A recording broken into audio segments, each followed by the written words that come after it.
Hello my beautiful people, welcome to my channel The Party Class. So we just started this channel and it's a very new channel, and I'm making a lot of Carnatic music videos and a little bit of other like Western music videos as well, and just trying to compare Carnatic music and Western music sometimes. And I'm having lots and lots of plans for this channel, so subscribe to my channel, stay tuned, and please feel free to share in the comments and share your thoughts in the comments, and let's get right into the video. So today's video we are going to talk about the Carnatic music instruments. When you go to a concert, you will find the most invariable instruments in a Carnatic ensemble, right? So basically you find a veena or veenai, or you find a violin, you find a mridangam, you find morsing, and so many other things, right? So let's dive deep into it and talk about the Carnatic music instruments and why it is used in Carnatic music and what is so special about it.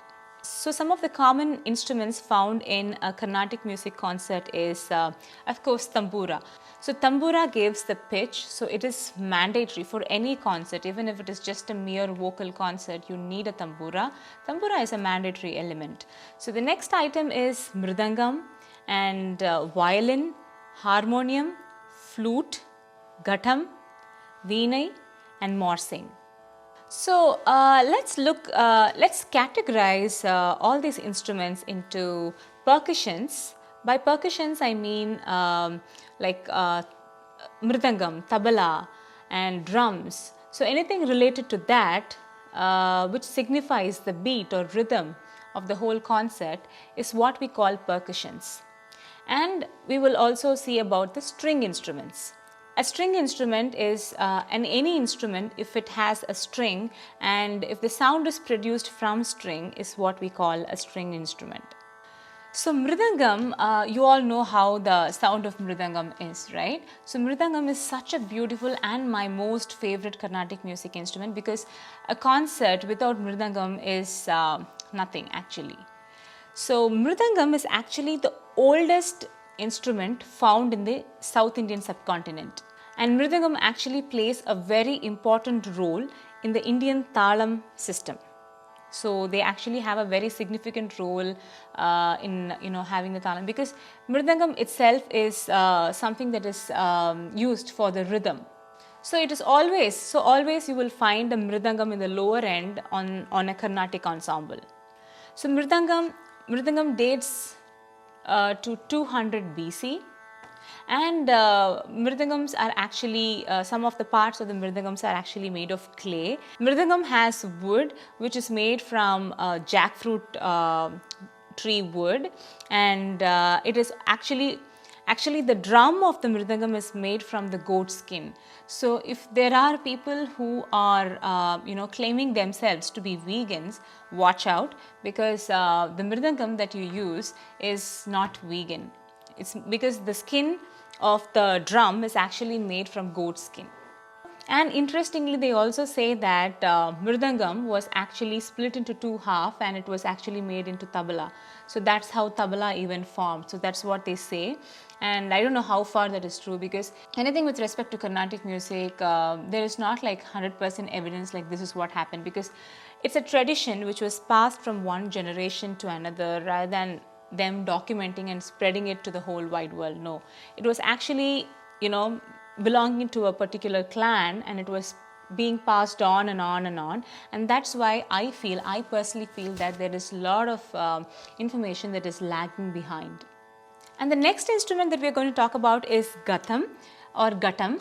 Ghatam is actually a clay pot, just like a regular clay pot. It is very laborious to make a ghatam, because a lot of things to be taken care, just to maintain the thickness of the ghatam, the thickness of the clay pot. So depending upon the thickness, the sound varies. So it is meticulously calculated and very carefully designed. And we also know the famous ghatam player Vikku Vidwan, who is also a Grammy winner.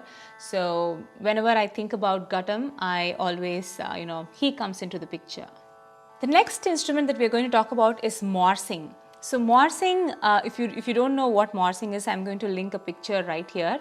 So basically, it's like a horseshoe type of an instrument where you put your tongue in between the space and then you make the sound. So that's how morsing works, and it's actually like two parallel metal forks, and then you put your tongue in between, and it's a very beautiful instrument. I just love how the sound is, because it gives a very naughty kind of a tone or atmosphere when a concert is happening, because I feel very naughty or notorious whenever I hear the sounds of morsing.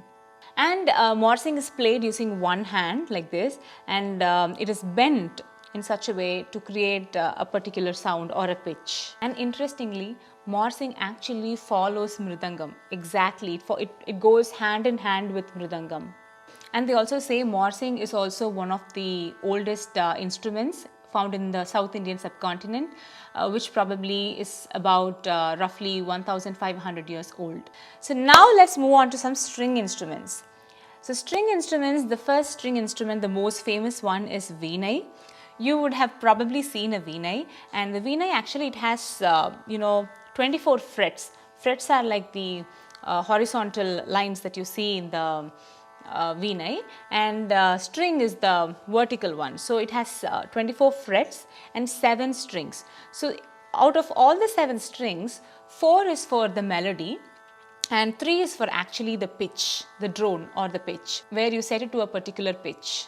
And most importantly, Veenai has been used as an accompaniment. By accompaniment, I mean the vocalist will sing, and this Veenai will accompany them while they are singing, while they are actually singing. This is what we call it as accompaniment. So when I say accompaniment, it is accompanying something that is leading it. So here the vocalist is the lead, and the Veenai is an accompaniment. But nowadays we see a lot of just Veenai only concerts, because back in the days it was like the vocalist will sing and the Veenai was a complete accompaniment. But these days these instruments, they are in the front end, they are taking the lead, and these instruments these days, they are the lead instrument, and which is actually a nice thing. And Veenai is actually found in literature, and it's about it dates back to 1500 BCE. And Veenai has about 3 octave range. We will be talking about octaves. I will be showing you with my piano and explain you guys what an octave means, because I think I personally feel that piano is the only instrument which can give a clear picture or clear idea to you guys about octave. So we will talk about it in the later sessions. And the next instrument that we are going to talk about is mandolin. So when I think about mandolin, I remember mandolin U. Srinivas. So he is the pioneer in mandolin. So there is a difference between the Carnatic mandolin and the regular mandolin. The regular mandolin has 8 strings to it, but then the Carnatic mandolin has 5 strings to it. And no wonder mandolin U. Srinivas is called as the Mozart of Carnatic music. Because violin is more of a Western instrument, and it got married to Carnatic music, and then it's actually a beautiful accompaniment. I am glad that it happened, because a concert where a vocalist is singing and the violinist playing and mridangam playing, it's such a beautiful combination. And interestingly, violin came to Carnatic music around 18th century. And the last instrument and the most important instrument that we are going to see is the tambura or tanpura. The other name of tanpura or tambura is drone. So they also call it as drone. Those days they had tanpura, and these days nobody carries tanpura all the way to the concerts or anywhere else. So these days we call it as Shruti box, and it is electronic, and then you just turn it on and you're good to go. And tanpura itself is a beautiful instrument, and I am planning to buy a tanpura soon when I get to India. But I just want to give you guys some idea about tanpura. Tanpura there are two types of tanpura, which is Miraj tanpura and Tanjavur tanpura. Miraj tanpura is used in Hindustani classical music and Tanjavur tanpura is used in Carnatic classical music. And I'm so excited to get a Tanjavur tanpura for me, or Tanjavur tambura for me, and I will definitely do a video of unboxing and show you guys, because I have no idea how to operate a tanpura, because I was not exposed to that, because we are 90s kids, we started to use the electronic version of tanpura or tambura, but I'm longing to buy one for myself and use it for my classes. So let's see. And the tanpura is also classified based on the gender, so there is a male tanpura and a female tanpura. So that's it for today's video, and I hope you found this video informative, and I hope you guys got to know the difference between the percussions and the string instruments in Carnatic music, and I believe that I also gave some tidbits and information and interesting facts about Carnatic music, and I hope you guys liked it. Please do comment in the comment section if you really like this video, subscribe to our channel, and I'll see you guys in the next one.